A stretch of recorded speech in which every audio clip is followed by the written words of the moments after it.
बिहार में मंत्रिमंडल विस्तार को लेकर बीजेपी और जदयू के बीच मतभेद कायम। बिहार में तमाम कयासों के बीच अब तक नीतीश कुमार मंत्रिमंडल का विस्तार नहीं कर सके हैं। नीतीश की अगुवाई में राष्ट्रीय जनतांत्रिक गठबंधन यानी राजग की सरकार बने 2 महीने से ज्यादा गुजर चुके हैं, लेकिन अब तक मंत्रिमंडल विस्तार को लेकर घटक दलों में बात नहीं बन पाई है। किसान आंदोलन को लेकर बिहार में राजनीतिक सरगर्मी तेज। किसानों के समर्थन में महागठबंधन बिहार में कल बनाएगी मानव श्रृंखला। केंद्र सरकार के कृषि कानूनों के खिलाफ किसान आंदोलन के मुद्दे पर बिहार में भी राजनीति तेज हो गई है। विपक्षी दलों का महागठबंधन शनिवार को मानव श्रृंखला बनाने की तैयारी में जुटा है। आज पटना में महागठबंधन की बैठक हुई, जिसमें मानव श्रृंखला की तैयारियों पर चर्चा की गई। इस दौरान बिहार विधानसभा में नेता प्रतिपक्ष और राजद नेता तेजस्वी यादव ने कहा कि आज सभी महागठबंधन के नेता की बैठक हुई। हम लोग पूरे मजबूती के साथ किसानों के पक्ष में खड़े हैं। CAG यानी कैग में निकली 11,000 सरकारी वैकेंसी। सरकारी नौकरी का इंतजार कर रहे युवाओं के लिए अच्छी खबर है। भारत के नियंत्रक और महालेखा परीक्षा यानी कैग द्वारा हजारों की संख्या में वैकेंसी निकाली गई है। इस वैकेंसी के तहत ऑडिटर यानी लेखा परीक्षक के 6,409 पद और अकाउंटेंट यानी लेखाकार के 4,402 पद निर्धारित किए गए हैं। इस भर्ती के लिए योग्य व इच्छुक उम्मीदवार 19 फरवरी 2021 तक आवेदन कर सकते हैं। संसद में पेश हुआ आर्थिक सर्वे जीडीपी को लेकर आया अनुमान। वर्ष 2020-21 के लिए देश का इकोनॉमिक सर्वे आर्थिक सर्वेक्षण संसद में वित्त मंत्री निर्मला सीतारमण ने पेश किया है। इस सर्वेक्षण से कोरोना संकट के दौरान देश की अर्थव्यवस्था की तस्वीर सामने आई है। सर्वे में कहा गया है कि इस वित्त वर्ष यानी 2020-21 में जीडीपी -7.7% होगी, यानी इसमें 7.7% की गिरावट आ सकती है। एक्टर शर्मन जोशी के पिता अरविंद जोशी का निधन। परेश रावल ने ट्वीट कर जताया दुख।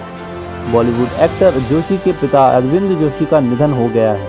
गुजराती थिएटर एक्टर और डायरेक्टर रहे अरविंद जोशी ने आज दुनिया को अलविदा कह दिया।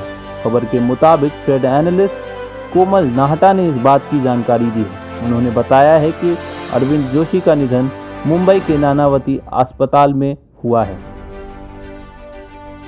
मुंबई में लोकल ट्रेन के यात्रियों के लिए अच्छी खबर है। महाराष्ट्र सरकार के मुताबिक 1 फरवरी 2021 से मुंबई वासियों के लिए लोकल ट्रेन सेवा की शुरुआत की जाएगी। महाराष्ट्र सरकार ने पश्चिम मध्य रेलवे को पत्र लिखकर मुंबई की लाइफलाइन कही जाने वाली लोकल सेवा को शुरू करने की मांग की है। सीआरपीएफ जवान ने अपने साथियों पर ही बरसाई गोलियां। मानसिक रूप से बीमार था जवान। छत्तीसगढ़ में एक सीआरपीएफ जवान ने अपने साथियों पर ही गोलियां बरसा दी, जिसके चलते एक जवान की मौत हो गई। इस घटना में हमला करने वाले जवान समेत 2 लोग घायल हैं।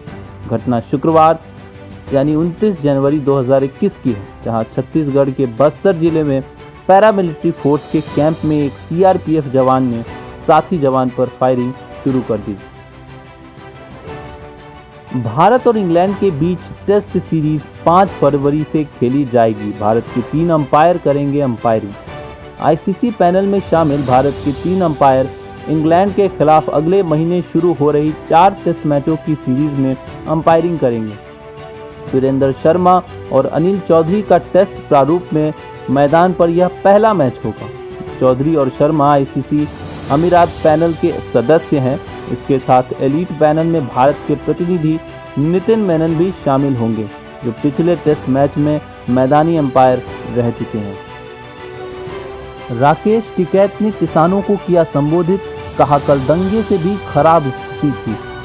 भारतीय किसान यूनियन के प्रवक्ता राकेश टिकैत ने शुक्रवार को गाजीपुर बॉर्डर पर किसानों को संबोधित किया। राकेश टिकैत ने मंच से कहा कि 40 सेकंड में हमारा आंदोलन फिर से शुरू हो गया। उन्होंने कहा कि कल गुरुवार दंगे से भी खतरनाक स्थिति थी। मैंने कभी बीजेपी को वोट दिया था। बीजेपी के ही लोगों ने आंदोलन में किसानों की मदद की। राकेश टिकैत ने कहा कि हमारा आंदोलन शांतिपूर्ण जारी रहेगा।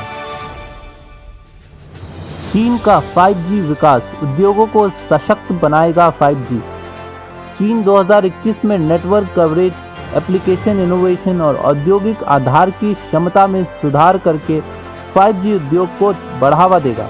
लगातार बढ़ रहे निवेश के साथ चीन के 5G वाणिज्यिक विकास ने पिछले साल ठोस कदम उठाए। एक प्रेस कॉन्फ्रेंस में उद्योग और सूचना प्रौद्योगिकी मंत्रालय के साइबर सुरक्षा प्रबंधन ब्यूरो के निदेशक झाओ झिगुओ ने ये जानकारी दी। ऐसी तमाम छोटी बड़ी खबरों के लिए जुड़े रहें हमारे चैनल अप टू डेट दर्पण के साथ।